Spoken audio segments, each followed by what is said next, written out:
அது மாத்திரமல்ல, அல்லாஹ் தஆலா திருக்குர்ஆனில் கூறக்கூடிய இன்னும் ஒரு செய்தி இருக்கிறது. 4வது அத்தியாயத்தில் 37வது வசனத்தில் இறைவன் கூறுகின்ற பொழுது, அல்லதீன யப்கலூன வயக்முரூன அன்னாஸ பில் புகுல், அவர்கள் எப்படி இருப்பார்கள் என்று சொன்னால், அவர்களும் கஞ்சத்தனம் செய்து கொண்டிருப்பார்கள், கருமித்தனம் செய்து கொண்டிருப்பார்கள். தன்னுடைய சொத்து செல்வங்களிலிருந்து பிறர்களுக்கு கொடுக்காமல் அதை தடுத்து வைப்பார்கள். அது மாத்திரமல்லாமல் கொடுக்கக்கூடியவர்களையும் தன் பக்கம் இழுத்துக் கொள்வார்கள். ஒரு மனிதன் உதவி செய்கின்றார்கள் என்று சொன்னால், ஒரு மனிதன் அல்லாஹ்வினுடைய பாதையில் தன்னுடைய சொத்து செல்வங்களை கொடுக்குகின்றார் என்று சொன்னால், இதை கொடுத்து உனக்கு என்ன பிரயோசனம் கிடைக்க போகிறது, இதனால் உனக்கு என்ன லாபம் கிடைக்க போகிறது, அந்த விடயத்தை நீ விட்டுவிடு, அந்த விடயத்திலிருந்து நீ பின்வாங்கி விடு என்று தான் மாத்திரம் அந்த பழக்கத்திற்கு சொந்தக்காரனாக இருப்பது மாத்திரமல்லாமல் பிற மனிதர்களையும் இந்த கருமித்தனத்தை ஏவக்கூடிய ஒரு மனிதர்களாக அவர்கள் இருப்பார்கள். அல்லாஹ் தஆலா இவர்களை பற்றி சொல்லுகின்ற பொழுது, வஅஅதனாலில் காஃபிரீன அஸாபம் முஹீனா, இவர்களுக்கு அல்லாஹ்வினுடைய கட்டளையை மீறக்கூடிய இப்படியான மறுப்பாளர்களுக்கு, அல்லாஹ்வினுடைய வாக்குறுதிகளை மீறக்கூடிய இப்படியான மனிதர்களுக்கு அஸாபம் முஹீனா, வேதனை தரக்கூடிய, துன்புறுத்தக்கூடிய, அவமானகரமான, இழிவுபடுத்தக்கூடிய தண்டனைகள், வேதனைகள் இருக்குகின்றது என்று அல்லாஹ் தஆலா திருக்குர்ஆனில் வாக்களிக்கிறான். காரணம் என்ன?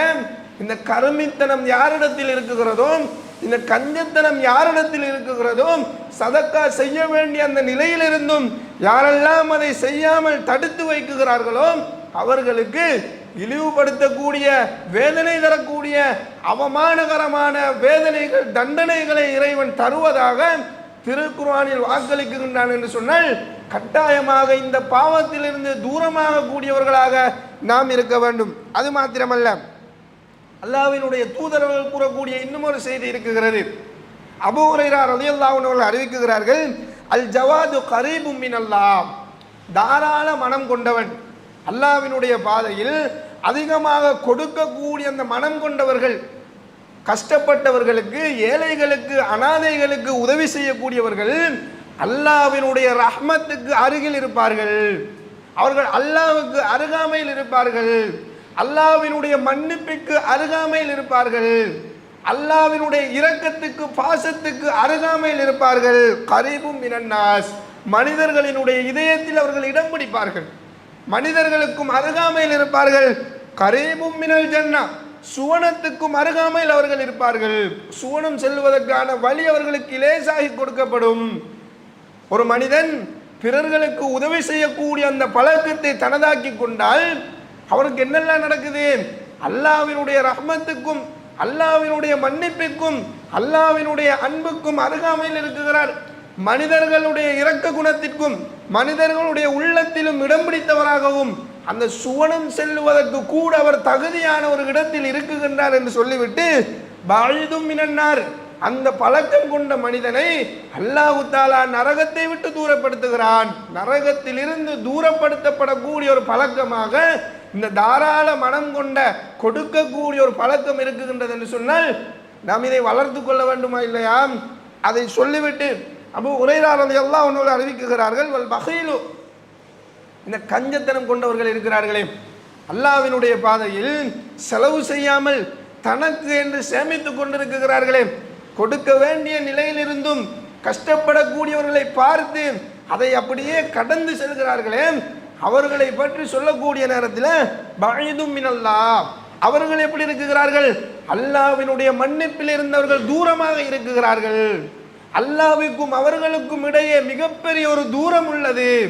அவர்கள் அல்லாஹ்வினுடைய ரஹ்மத்திலிருந்து தூரப்படுத்தப்பட்டவர்களாக இருக்கிறார்கள். பஈதும் மினன்னாஸ், மனிதர்களும் அவனை வெறுக்கக்கூடியவர்களாக, மனிதர்களிடத்திலிருந்தும் அவர்கள் தூரப்பட்டவர்களாக, பஈதும் மினல் ஜன்னா, சுவனத்திலிருந்தும் தூரப்படுத்தப்பட்டவராகவும், கரீபும் மினன்னார், நரகத்தின் அருகாமையில் இருக்கக்கூடிய அளவுக்கு இந்த பழக்கத்தை பற்றி அல்லாஹ்வினுடைய தூதர்கள் எச்சரித்து இருக்குகின்றார்கள் என்று சொன்னால், கவனம் எடுக்க வேண்டிய, கட்டாய கவனம் எடுக்க வேண்டிய ஒரு விடயமாக இது இருக்குகின்றது என்பதை நாம் புரிந்து கொள்ள வேண்டும். அன்புக்குரிய அல்லாஹ்வினுடைய நல்லடியார்களே, நாம் அதிகமாக பிறர்களுக்கு கொடுப்பதன் மூலமாக, அல்லாஹ்வினுடைய பாதையில் செலவழிப்பதன் மூலமாக அல்லாஹ் தஆலா எங்களுடைய பொருளாதாரத்தை விசாலமாக்குகிறான். அவனுடைய மன்னிப்பை எங்களுக்கு வழங்குகிறான், அவனுடைய இரக்கத்தை எங்களுக்கு பொழிகிறான், அவனுடைய ரஹ்மத்துக்கு அருகாமையில் எங்களை வைக்குகிறான். இதற்கு மாற்றமாக நாங்கள் அல்லாஹ்வினுடைய பாதையில் செலவழிக்காமல் கருமித்தனம் கொண்டவர்களாக, கஞ்சத்தனம் கொண்டவர்களாக இந்த உலகத்தில் வாழ்ந்தோம் என்று சொன்னால் அல்லாஹ்வினுடைய மன்னிப்பிலிருந்து தூரப்படுத்தப்பட்டவர்களாக, சுவர்க்கத்திலிருந்து தூரப்படுத்தப்பட்டவர்களாக, நரகத்தின் அருகாமையில் இருக்கக்கூடியவர்களாக இறைவன் எங்களை ஆக்கி விடுவான் என்ற இந்த செய்தி எங்கள் ஒவ்வொருவரினுடைய வாழ்க்கையிலும் கட்டாய படிப்பினையாக இருக்க வேண்டும் என்பதை நாம் புரிந்து கொள்ள வேண்டும்.